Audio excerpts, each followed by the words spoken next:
The bills are in your name. Your brother's got a life, my dad said without looking up, squinting at the yellow envelope like it had personally offended him. The ceiling fan clicked, clicked, clicked, stirring the heat and the smell of fried onions.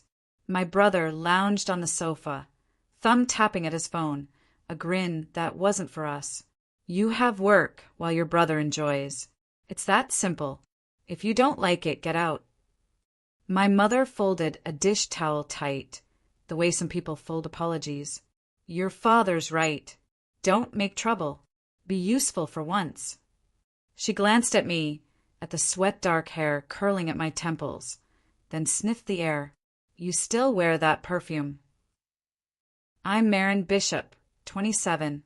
I had the brass house key in my fist, teeth of it printing tiny half-moons into my palm. The key had weight today. It had something to say. I transfer half my paycheck every month, I said, keeping my voice low so it wouldn't wobble. Rent, groceries, the electric. I sent the screenshot last week. The envelope on the table bore a red stamp. Past due. My father's tea cooled beside it, a ring already staining the wood like a bruise. Dad waved a dismissive hand. Screenshots aren't money. And don't talk to me about numbers. The man of the house handles numbers. Which man? I asked, and my brother snorted without looking up. The television showed waves lapping a beach we'd never visit. A fan commercial promised relief we never bought. Somewhere upstairs, the water pump coughed and went still. Marin, Mom warned, quiet and sharp. Don't be dramatic. The light flickered. The fridge hummed louder, as if anxious about being noticed.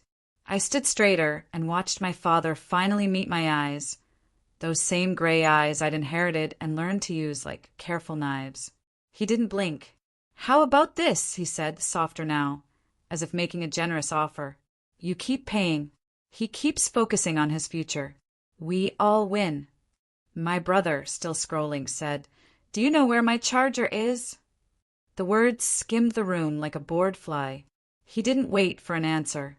My throat wanted to choose between a laugh and a scream. Neither felt right. I'm not an ATM, I said. I'm your daughter.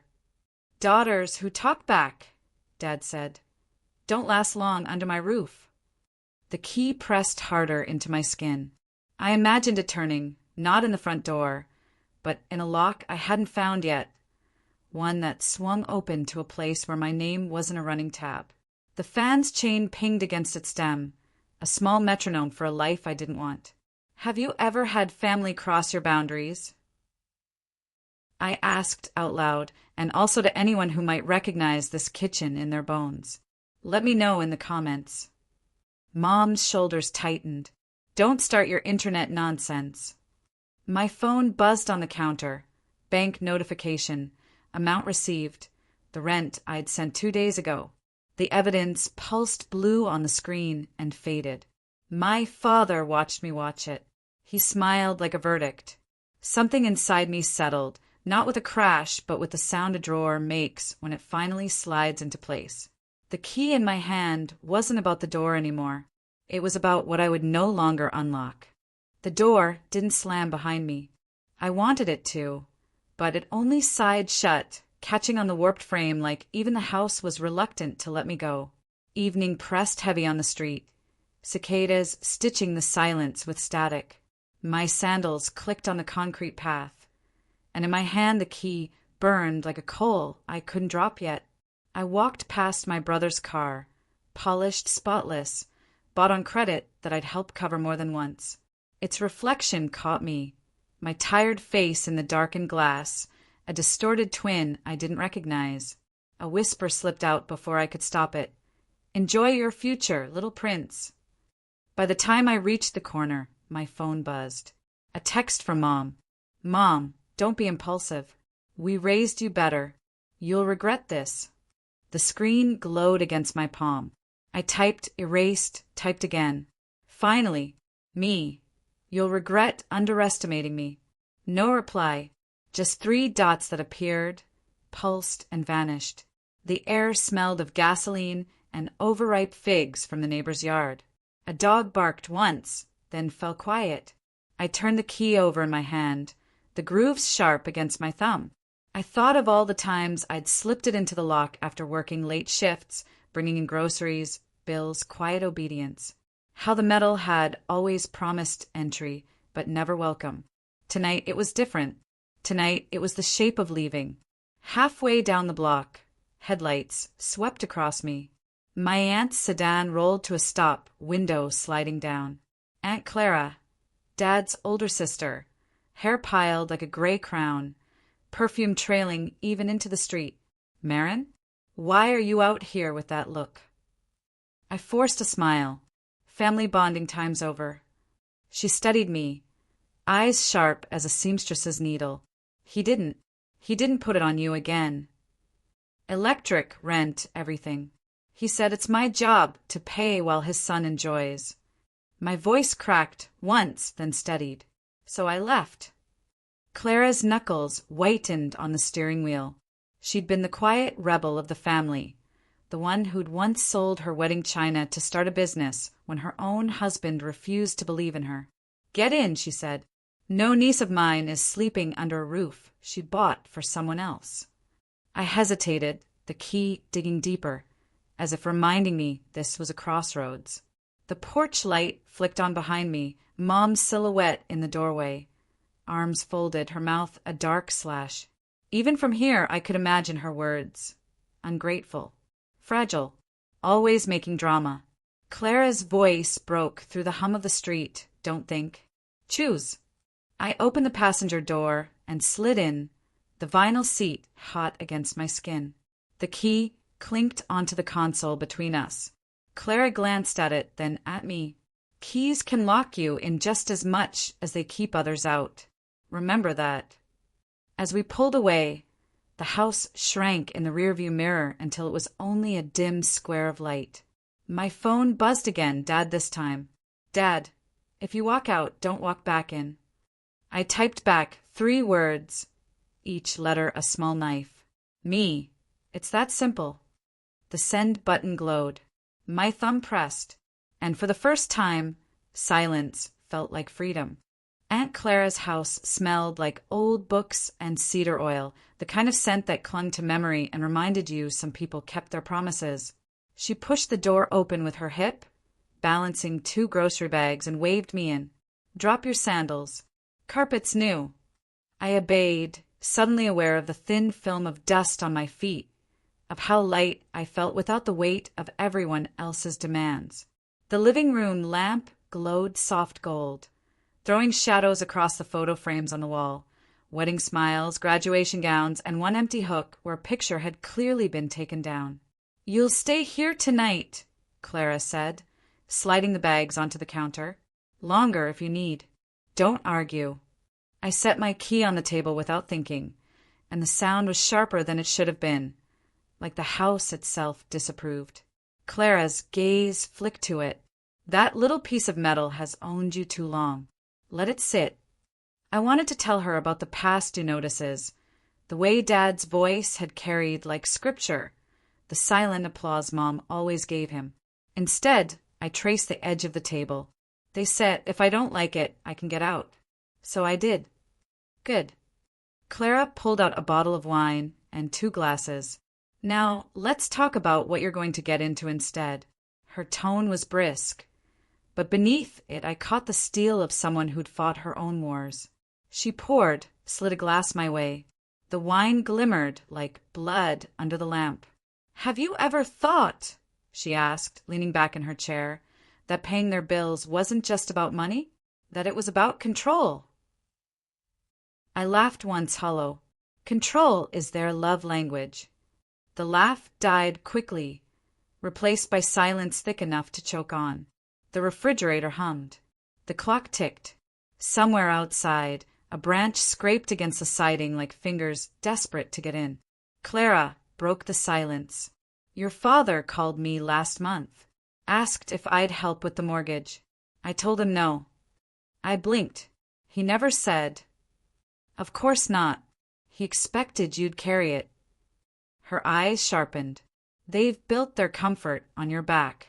You know what happens when you stop carrying. I thought of the key, cold against the table, and whispered, "They fall." Clara raised her glass. "Then let them." The toast clinked, fragile but final.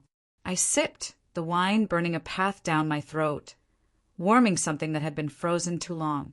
My phone buzzed again, this time a message from my brother. "Brother, where's the Wi-Fi bill? Dad says it's due. Don't mess this up for us."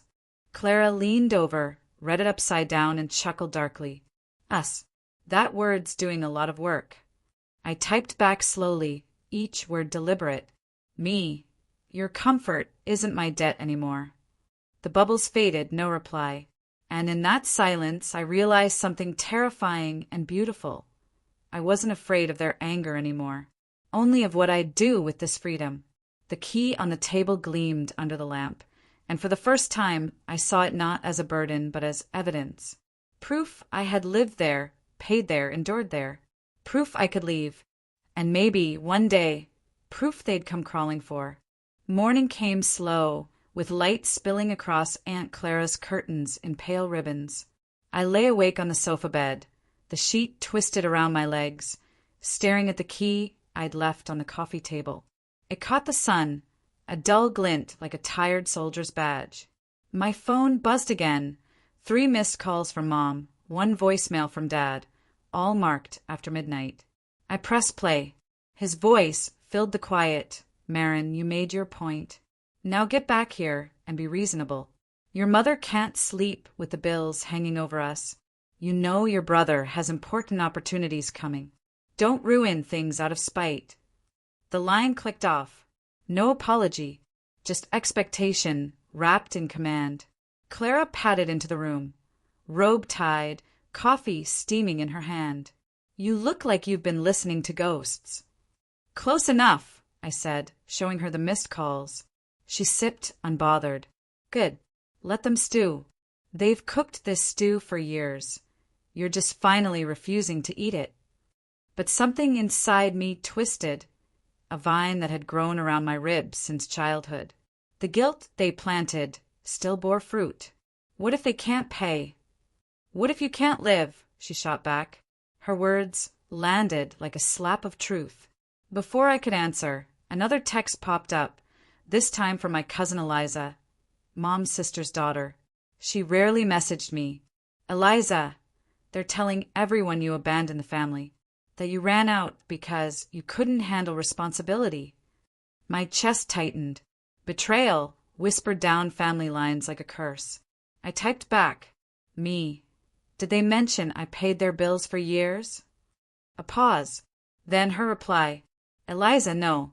They said you always exaggerated, that you're fragile." Fragile. The word landed heavy.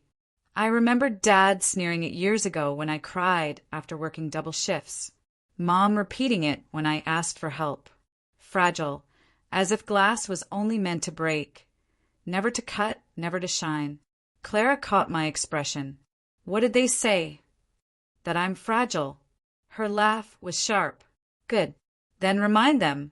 Glass can slice throats if you hold it wrong." The words startled me, not for their violence, but for their clarity. I thought of the key again. Maybe it wasn't just proof. Maybe it was a shard, small, sharp, undeniable. I opened my laptop on Clara's kitchen table. My bank records lined up neatly. Months of transfers and payments to utilities, rent, groceries. Each line item proof of my backbone, not my fragility. Clara watched as I scrolled. "You planning something?" "Documentation," I murmured. "If they want to paint me as fragile, I'll show the world what fragile really carried." Her smile was slow. "Now you're speaking my language." The kettle whistled on the stove. Outside, a bird struck the window, wings thudding before it recovered, and flew off. I stared at the glass pane, uncracked, still standing, and for the first time I saw myself in it. By the second evening at Clara's, I had arranged the documents into a folder, digital and physical. Screenshots of transfers, copies of utility bills with my name scrawled in blue ink, even receipts for groceries where I'd stretched my paycheck to cover their wants, not just needs.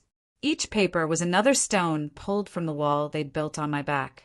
Clara sat across from me at the table, filing her nails with casual precision. "You don't have to prove anything," she said, though her eyes lingered on the stack with quiet pride. "I do," I answered. "Not to them. To myself." The key lay on top of the folder, teeth glinting like a predator's grin. I didn't move it. Let it rest there as witness. My phone rang again, this time my brother. Against my better judgment, I answered. "Finally," he snapped, his voice edged with irritation rather than concern. "Dad says the internet's cut off. I need it for my work. Just pay the bill, Marin. Don't make this harder than it needs to be." I inhaled once, steady. "Your work? Or your streaming?" He laughed, light, careless. "Does it matter? You've always handled it. Not anymore." The silence that followed was heavy, punctured only by his sharp exhale. "You've changed," he said finally, like it was an insult. "Everyone's saying you're selfish. Everyone meaning Mom and Dad." His pause was answer enough. Then he tried another tactic, his voice softening. "Don't you want us to succeed? Isn't family about sacrifice?" I closed my eyes. Sacrifice isn't family if only one person bleeds. Before he could reply, I ended the call. The screen went black, my reflection staring back. Tired but resolute. Clara leaned forward, chin on her hand. "You just put a crack in their glass castle. They'll scramble now." And scramble they did. By midnight, another message arrived, this time from Mom. "Mom, your father had to borrow from his retirement account because of you. He says you've disgraced the family. Fix this." The irony burned through me. I'd been their silent retirement plan for years, and now that silence was gone, they called it disgrace. I didn't reply. Instead, I opened a blank document and began to write. Not a message, but a record. Every insult, every demand, every dismissal cloaked as duty. I let the words bleed into the page until my fingers ached. The key lay heavy beside me, its shadow long under the lamp, like a sundial marking the time I'd wasted. When I finally looked up, Clara was asleep on the couch, the TV humming low. I whispered into the dim room. They said I was fragile. But glass remembers every fingerprint. The key shimmered faintly as if agreeing. And in that moment, I knew this wasn't just about leaving. This was about showing them what cutting free really looked like. The next step wouldn't be silence. It would be exposure. I didn't wait long.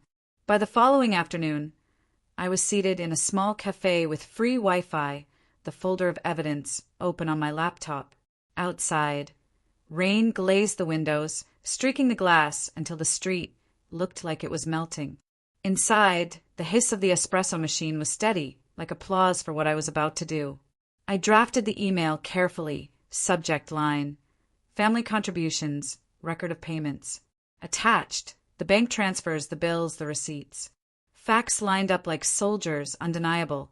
I typed the recipients, Mom, Dad, and then, almost daring myself, I added 3 relatives who'd whispered I was selfish whenever Mom retold her versions of the story. I wrote, "You've called me fragile, selfish, irresponsible. Here is the record of every cent I've covered for the household while my brother enjoyed. Consider this the truth you refuse to say aloud." My finger hovered over send. For a second, guilt pressed hard, like someone else's hand on my chest. Then I saw my brother's message from last night still glowing in the thread. "Don't make this harder than it needs to be." My pulse steadied. Click. Sent. The moment felt anticlimactic. No lightning strike, no thunder. Just a quiet exhale, and the rain outside growing harder, as if the sky understood. I tucked the key into my pocket again before leaving. It pressed into my thigh as I walked, sharp enough to remind me I wasn't done. This wasn't just about freeing myself.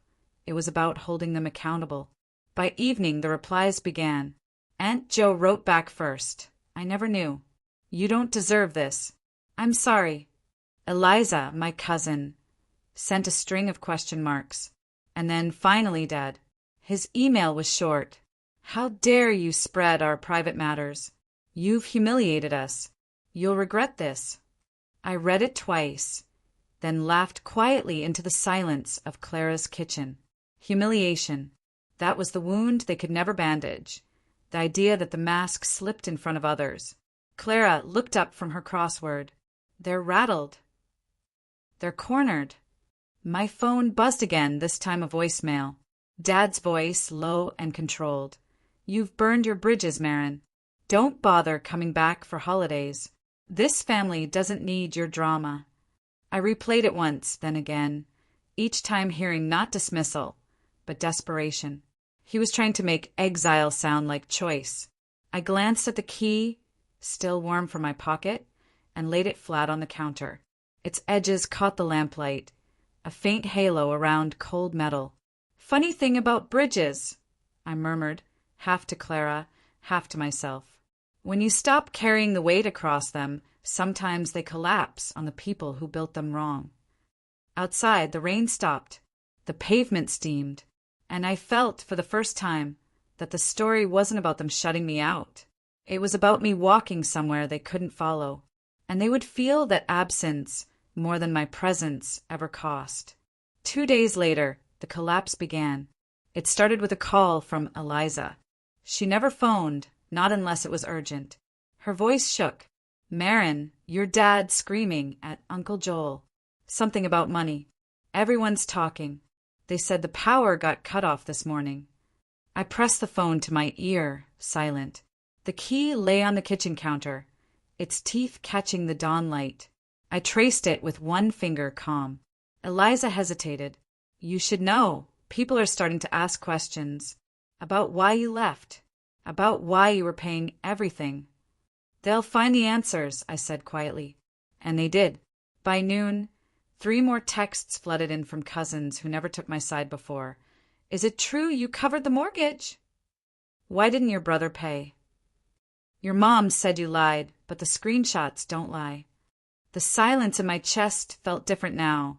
Not the heavy silence of being dismissed, but the sharp silence of being heard without having to shout. That evening, Mom's name lit up my screen. I almost didn't answer, but something in me wanted to hear her voice. Marin, she said, thin and trembling. Your father's furious. He says you embarrassed us. I told him we should have been kinder. Kinder.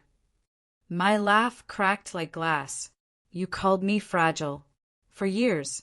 You let him load me with debt, then called it duty. Silence stretched. Then she whispered. I didn't know how to stop him. I let the words hang there, the excuse of a lifetime. And now? I asked. Her breath hitched. Now we're drowning.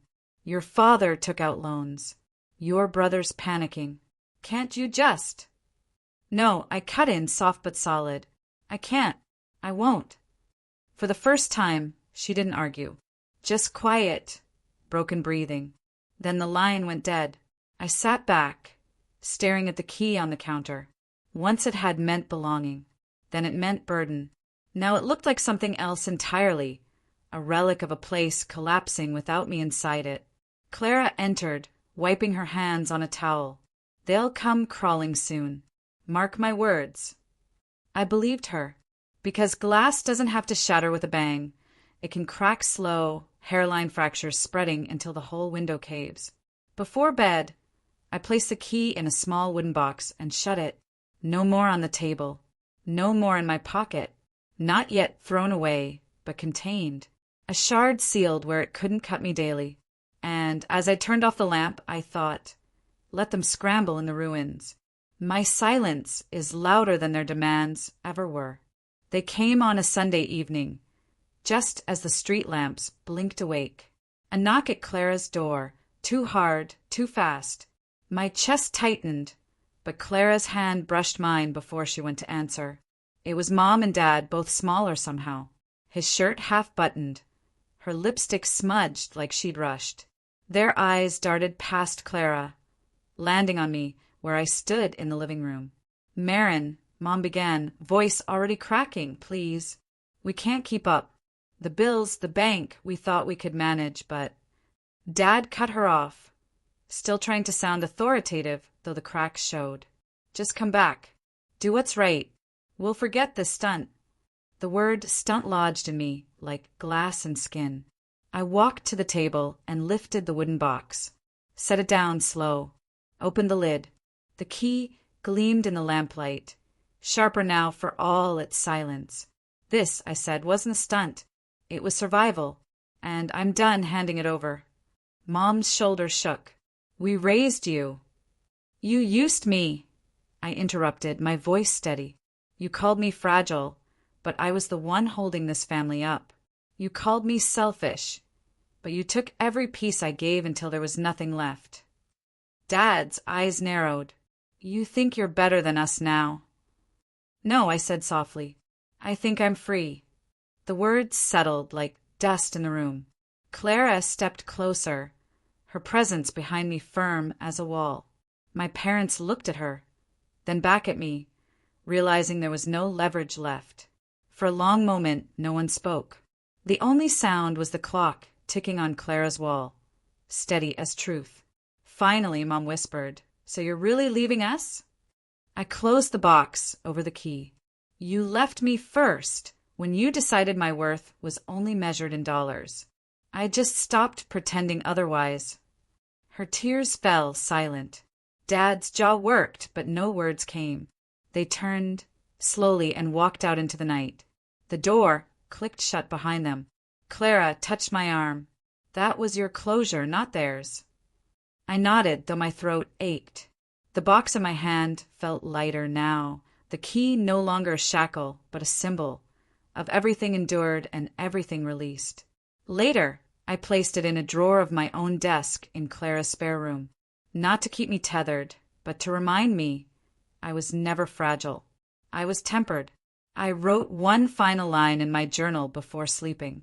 The day they called me fragile was the day I learned glass can cut, shine, and stand unbroken. If this ever happened to you, just say same in the comments.